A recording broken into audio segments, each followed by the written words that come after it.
What is up, homies? Come with me for this leg day. First, I'm putting on this weighted vest because, I don't know, I must hate myself. Next, I got to get the car out of the garage because we're training in the garage. Hey. So we'll back this puppy up. I always make sure that I write the workout on the board so I'm getting stronger, and apparently I'm a very hungry boy. This is the moment I realized that it was cool to put on the vest for the video, but I needed to do double unders first. So I went over and did 100 double unders. You see a couple, then I said, screw it, let's put this at 100x speed. And here I am tired after doing them. And because I live in Florida, I took off my shirt because somehow it's winter and it's already 85 degrees and humid. So here's another 100, knocked those out. Now let's go get this lift started.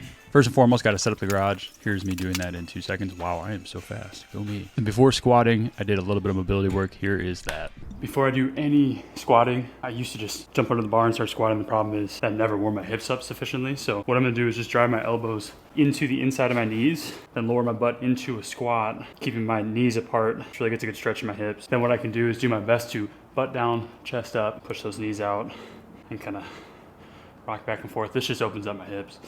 Sweet, thanks Dork. Make sure to save this workout so you can use these tips during your next squat session. First, a quick warm-up set.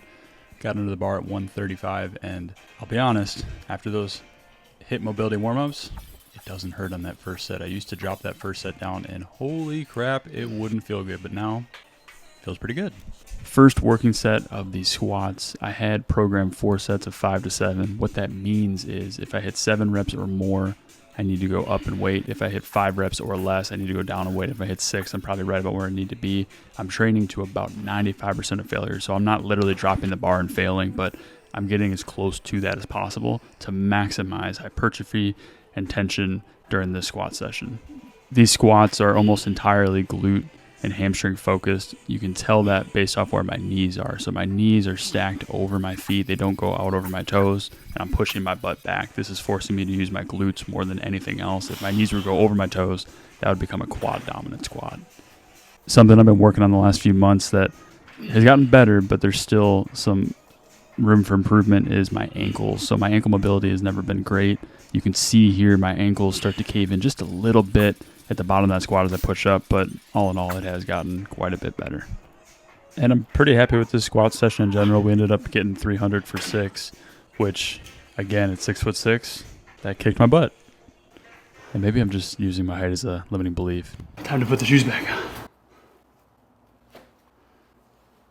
If you thought you were seeing these beautiful feet for free, you thought wrong. You're going to have to go to www.feetfinder.com to see these beautiful, pristine toes in action. Now, up next, we've got glute bridges, or hip thrusts, as I like to call them. If you're like me and you're starting to get very strong with this movement, instead of going up in weight and doing 300, 400, 500 pounds, just do a 1-second pause at the top and squeeze the hell out of your cheeks. It's actually a lot better than going incredibly heavy. Then I supersetted with side lunges between those 25-pound dumbbells and the weighted vest. That was 85 pounds. I try to do at least one lateral movement with every single leg day because a lot of our machines and squats are all in the same plane of motion, and by doing at least one thing lateral, I can start getting those IT bands going and just get a little bit of thickness to my legs.